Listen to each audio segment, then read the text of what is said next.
still haven't heard why it is impeachment. I heard the court say it is. I heard the prosecutor say it is, but I don't understand. And maybe. Well, I think the state was gonna respond to that, and I don't think we ever got to it, Mr. Steele. So, what's the purpose of 14U, Madam or Sir? Just so we can complete the discussion and or ruling on this. It is to impeach the testimony by implication that was elicited on cross-examination that Mr. Stevens did not have enough time to review the plea agreement, that I think on cross-examination he was asked about being given a bond, and then didn't you get out immediately when you did this?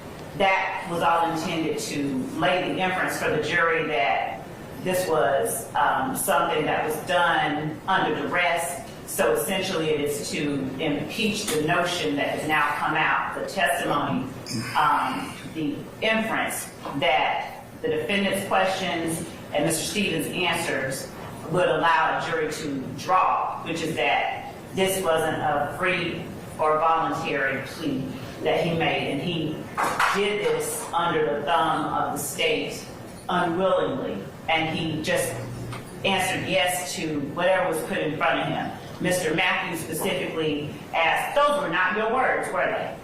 And he said no. And other lawyers made similar inquiries of Mr. Stevens, and his responses to the questions that were asked on cross-examination allow the jury to draw the inference that it was not a plea that he readily and freely gave. Is that the only basis, Madam? Your Honor, there were other matters as well. When asked on direct examination by the state, when I asked him whether or not this was the first time that he had seen this, or did he not have... Seen, what do you mean this? The plea agreement? Yes. Okay, all right. He said, he began talking and said something to the effect of, that was the first time that he had ever seen that paper, and he wasn't being responsive. There was an objection. It was noted that he was not being responsive. And again, his testimony was meant to give to the jury the impression that he didn't have time to review his colloquy, that he didn't knowingly agree to these things, and that he made the acknowledgments under duress.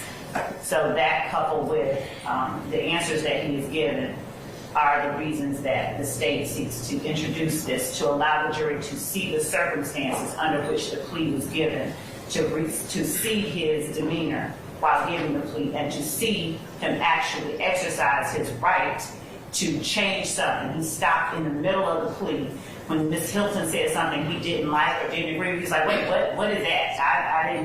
I didn't read that. So he wouldn't answer directly when I asked him, when I kept asking him about having the opportunity to go over and discuss these things with his attorney. But he answers it during the plea colloquy and says that he has had enough time, and the jury can see the court giving him time and allowing him to exercise his rights to ask more questions and do anything he wants. So I think that it is necessary when, as here, a witness on the stand makes a different statement, takes a different posture in a statement made outside of court, it is necessary for the jury to see the circumstances of the statements made outside of court, and to hear, when we have that opportunity, what was said, so that they can compare the two and draw any inference that they choose to from the reason that there are differences between the two. Okay. I have one other, I guess, inquiry or point. Within state's 14 uniform, there is a side colloquy between Mr. Stevens and Ms. Gladden, his counsel. Does that need to be addressed? Does that need to be edited out? Because it seems like that was a private conversation between the two of them that should probably not be included as part of the part of that. Your Honor, actually two things as to that. Nobody in here has any standing to make that argument. That's the first thing. And two, with respect to that conversation, it goes directly to what we were talking about and the fact that Mr. Stevens is wanting to give the impression through his testimony that either his lawyer wasn't working for him or he didn't have enough time. Let's ask Ms. Gladden since she's here. Ms. Gladden, madam, anything, or do you concur with the state?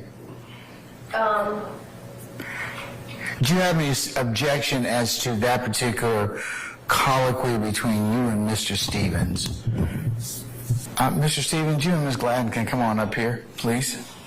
Mr. Stevens, you can have a seat in the witness chair again. And Ms. Gladden, you're welcome to stand next to Mr. Stevens. Thank you, Your Honor. All right.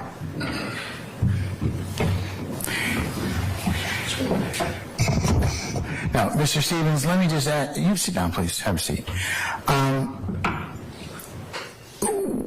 We have had a conversation, that is the parties in here, the state and your counsel, as to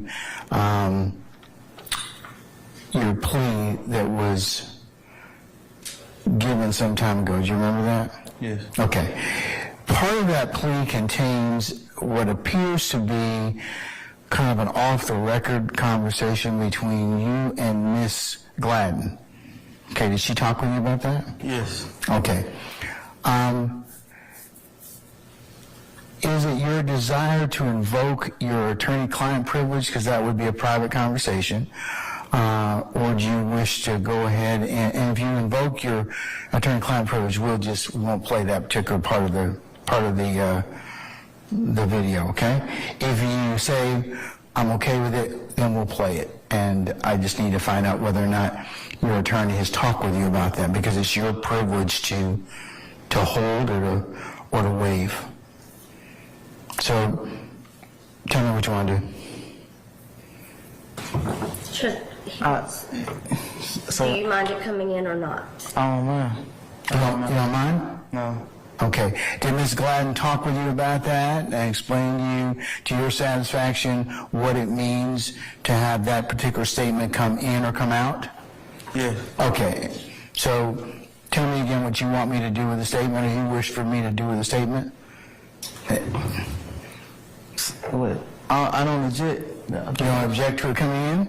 No. Okay, so you waive the privilege just as to that particular statement that you made, that you and Ms. Gladden were having a conversation as to? Yeah. Okay, all right. Mr. Stevens, can I get you to step out just 1 second, so I can kind of discuss a little bit of scheduling, and then I'll tell you when you need to come back, okay?